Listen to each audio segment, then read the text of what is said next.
I and my mentor years ago, we did it for Oprah, 2020, Good Morning America, Nightline, countless other shows in the late 80s. We went from Princeton University to UCLA, shopping malls between on hidden camera. I kid you not. We lured over 200 men and women into cars and vans. And this even shocked us. Every single person fell for a good story, not one exception to that rule. So now, please welcome the official, non-official, non-sponsor of the Savannah Bananas, but a big fan. Please welcome John Fletcher. Well, thank you, Jesse Cole, owner of the Savannah Bananas, and welcome to today's edition of 15 on Fridays with Fletch. As you hear from today's guest, you will never walk to your car in a parking lot just doodling with your phone, because you'll know all about what he calls risky business. No, he won't do the Tom Cruise dancing routine in his underwear, but he will help you understand the risk you take by not paying attention. Jeff has worked and trained with some of the people who have trained many of today's A-list Hollywood celebrities in realistic on-camera fighting. He's also shared the gospel of personal safety with millions on radio, TV, and in person, and he's the go-to personal safety authority focusing on threat assessments and prevention. He makes one bold promise: he will help you spot trouble before trouble spots you. So please join me in welcoming the founder of Defense by Design, Jeff McKissack. Jeff, how are you doing today? Crowd roars. And the crowd roars. You deal with a lot of personal safety. So with the FIFA World Cup coming to North Texas and visitors from all over the world and different cultures, what do we need to know about our own personal safety? I think you just already hinted at. The fact is, these are people not just coming from across our country, but coming from different cultures. It's not a matter of geography, it's a matter of culture. And I'm going to allude to a story that I saw in a police body cam on one of these YouTube channels a while back, that while some may consider a little risque, some humorous, there was a fellow from the Middle East that came over and went to a strip club, I think it was in Miami, and came out and called the police himself. He called the police because, according to him, he paid $50 for the lap dance and received no sex following. And he called the police feeling he had been robbed.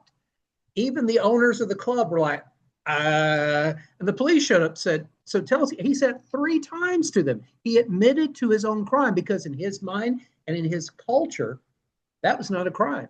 He simply didn't get what he felt he paid for. So keep in mind, as we have people coming from a lot of these countries, especially for you ladies out there, as you're out there traversing maybe on your own, or you're going out with some of your girlfriends to parties, oh, there's going to be some good looking guys hanging out in the club. Keep in mind, their cultural standards are not ours. And our expectations may not be our realities. And the same regard for some of the women coming across. We have to talk about human trafficking as well.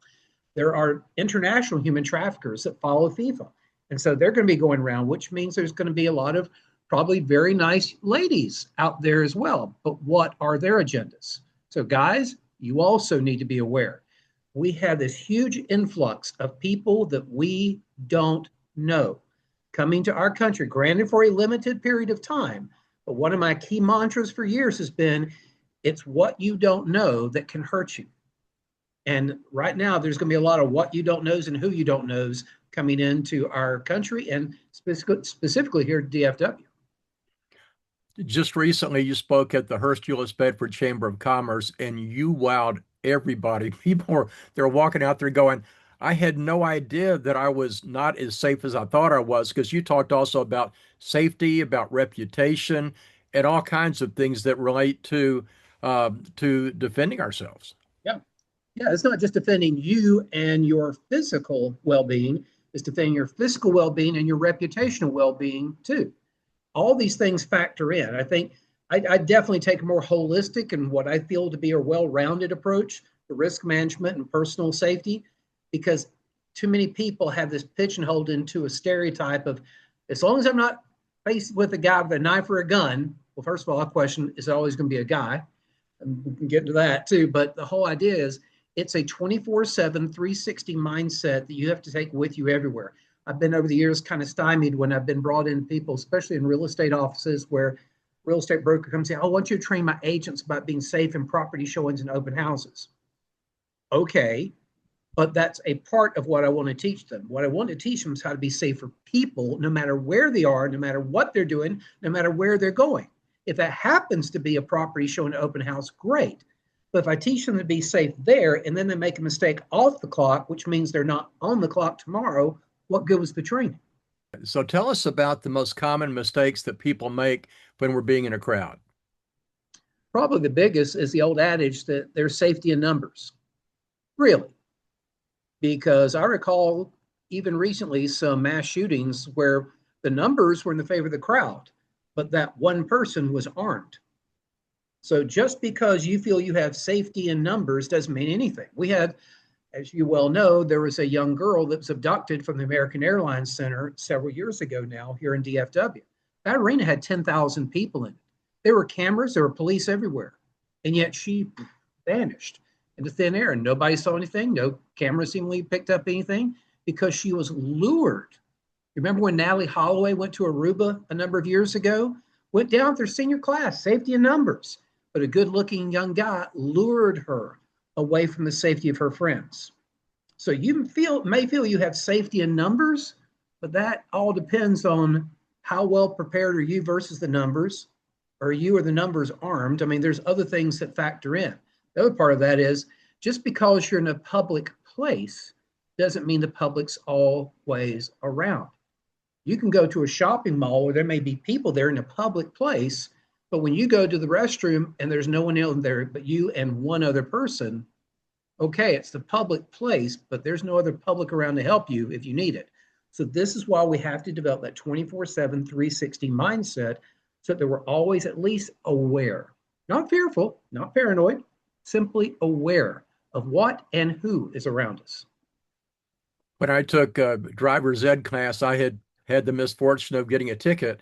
And so I was taking this to help my insurance. And so this guy was so great. He said, every time that you're driving, especially if you're on a long highway and it's straight and it's boring, you need to constantly engage your mind. And a big part of that is to be thinking, if this truck coming the other way came across the lane, where would I bail out to? And so you need to constantly be thinking where your bail out zone would be.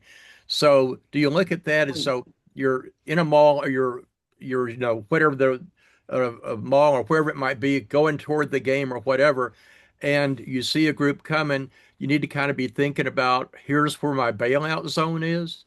Mm-hmm. Well, there's that. And you bring up another really good point. I hear a lot of people talk about environmental awareness. What they're really alluding to is situational awareness. Mm-hmm. And it's supposed, now here's the thing, both rules apply, but you need to know the difference.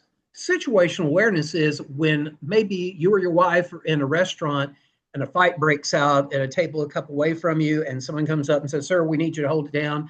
And he starts storming out the door, said, but you have to pay first. And they look around and say, "Oh, don't worry, I'll be back in a minute." Okay, you may be in a nice restaurant, but what are you thinking with that comment? That's a situation that you're aware of. Now, environmental awareness says, where's the nearest door for me to get my wife out of here? So the environment has to do with using your surroundings. Situational awareness has to do with what's happening in that situation at that moment, regardless of the physical environment. So both play a role, but we need to know what those two roles are, because combined, they're very powerful. If they're indistinguishable, that's where things go wrong very quickly.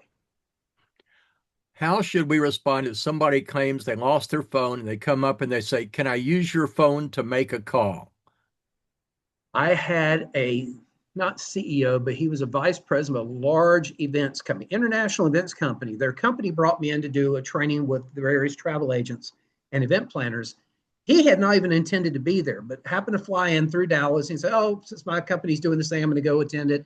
After I spoke, he comes up to me and says, "Jeff, I have not thought about this in years. But to your point," he said, I live on the East Coast, and I was going to the mall one night, and this little 10, 12-year-old girl comes up to me, tears in her eyes, "Mister, I've lost my mom and dad." He said, being a father myself, immediately my heart goes, "Oh my gosh, honey, what can I do? I need to call him, tell him where I'm at." "Oh, absolutely." He said, I pull up my cell phone and said, "What's the number, honey?" "Oh, mister, I need to be the one to call them." "No, honey, you look here upset. Listen, I'm just going to call, but I need to talk." "Oh, I'm going to put it on speakerphone. You're going to talk to him. It's all going to be okay. I'm just going to be the one that holds on to the phone." And he said, I'm totally clueless at this point. all of a sudden, this little teary-eyed girl, 10, 12 years old, just went Jekyll and Hyde, looked at me, turned around, walked to the corner where a car pulls up, a woman in the car, she hops in, the two of them speed off. It dawned on me that little pint-sized predator was trying to steal my cell phone. He said, I hadn't thought about that in years, so I just heard your presentation. This is what I was alluding to a while ago. We think it's a guy with a gun or a knife. It could be a woman. It could be an elderly person. It could be a child. You don't always know what or who could pose you a potential threat if you're not really aware. And as you've heard me say over the years, but I've said for decades, it's not always a gun or knife that'll get you. It's a good story. Absolutely. Well, and you talked when you were at the HEB chamber, you talked about asking, what are they trying to do and where are they trying to take me? So tell us about that. Yeah, two simple questions. I can boil it down. There are 13 basic lures that are used, but I can boil it down to two things. If you just want the cliff notes, if somebody approaches you, again, regardless of age, regardless of gender, regardless of size, regardless of physical abilities or seemingly disabilities, the two questions you ask yourself, number one, what is this person asking me to do? Now, let me qualify that a little bit. First of all, is your spidey sense tingling? Is something telling you, okay, everything seems to be right, but I just have this uneasy feeling? Famous last words along with hold my beer. When someone said, I had a feeling, something told me, I just knew, listen when your instincts are speaking. So what are they asking me to do? Is it tingling your spidey sense? Also, does it just seem illogical or unusual? You're thinking, wait a second, I just saw them pass 2 or 3 other people make a beeline to me to ask me or tell me or whatever. What's up with that? It's not something you say out loud, but it gives you food for thought. And then finally, does it call for a rushed response? Because when there's an emergency, we're not thinking, we're reacting. And we're reacting out of our emotions, not our cognitive brain. So what are they asking you to do? Second question, where are they asking you to go? Is it away from where you're at? Is it away from who you're with? And is it somewhere that if you go there, nobody's going to see or hear what happens next?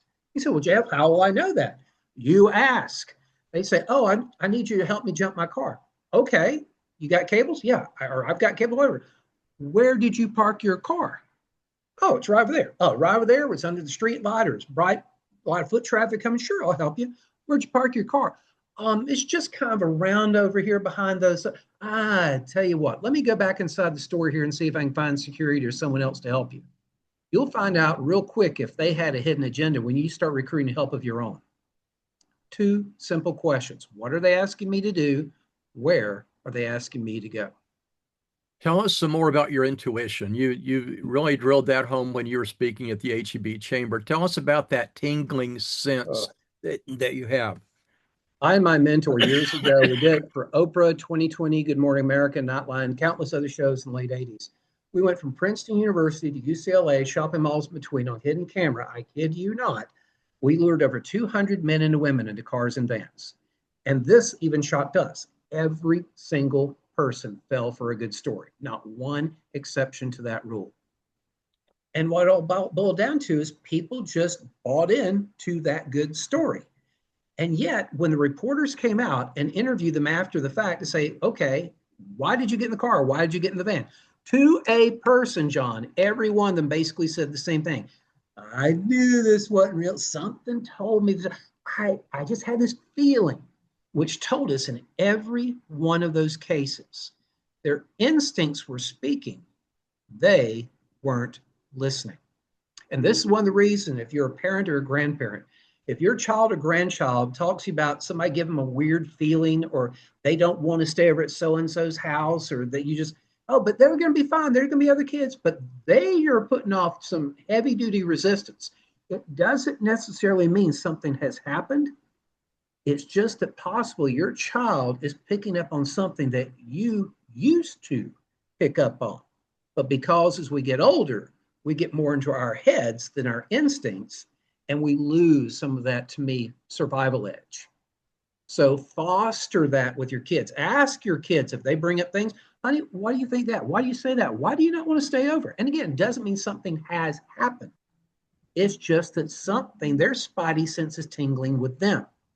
But with us, we still have that ability. We've just tuned it down or switched it off. but it can be rekindled. It just means when you feel that tapping on your shoulder and that voice whispering into your ear, it's still there. I promise you, it's still there. Listen and start asking questions of your own. That person walks up, they're nice, they're friendly, it's females, an elderly person, whatever. And I brought my cables, I just need somebody to help me. And you just look at them and go, even if something happened, I can handle them. Well, you're assuming they're alone. That's a big assumption. But there again, when your spidey sense, because of what you're hearing me say right now, that little spidey sense starts tingling, going, hey, remember when you watched that video with John Fletcher about that bald guy that was talking? Okay, the second bald guy that was talking. That's the thing that you need to listen to. Listen when your instincts and when your children or grandchildren's instincts are speaking, listen and follow their lead. We're going to take a break right now. We're on 15 on Fridays with Fletch, and this is so compelling and so interesting. We're going to make this two separate editions. So we're with Jeff McKissack from Defense by Design, and we'll be back in just a moment.